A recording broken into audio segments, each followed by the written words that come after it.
بسم الله الرحمن الرحيم السلام عليكم ورحمة الله تعالى وبركاته صاحبيال يا داوديالبا halka kani waa waddanka Finland oo sanadkani uu ka da'ay baraf xoog leh oo dabcan aynaan arag sanadihii aan soo dhaafnay inkastoo ay jiri karaan kuwa la mid ahaa xilligaasi inay da'i karaan waqtiyo badan oo hore oo aanan joogin laakiin xilligani dabcan barafka Finland da'ay toddobaadyada hadda aan soo dhaafnay oo ilaa iyo hadda aan ku jirno xaqiiqatan aad buu u badan yahay halkani waa xaafad dhexdeeda oo aan degannahay waadna u jeedaan dabcan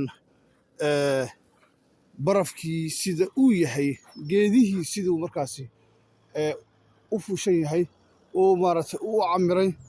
dabcan xajmiga intuu leeg yahay marka la guray dhulka laga gurayna inta uu leeg yahay waad u jeedaan waxaan aaminsannahay yacni waxaan inay tahay mucjiso rabbaani ah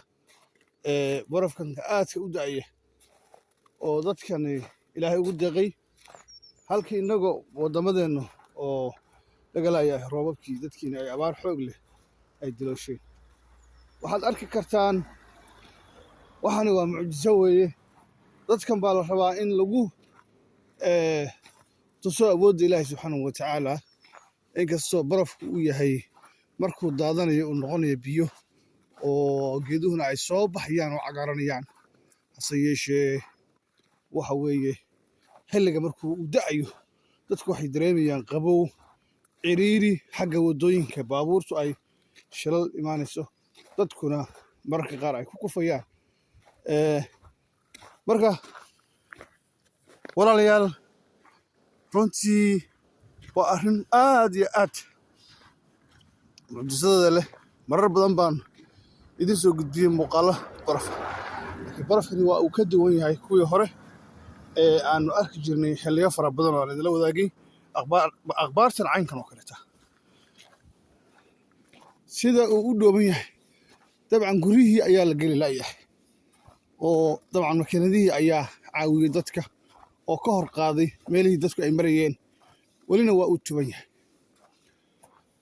waa wax mucjiso ah oo runtii ilaahay subxaanahu wa tacaala uu ku imtixaamayo waddamadan reer galbeedka ah gaar ahaan Finland iyo waddamada dariska la ah uu barafka aad uga da'o hadda halkani waxaa is leedihiin waa meel duur ma aha waa xaafad dhexdeeda ah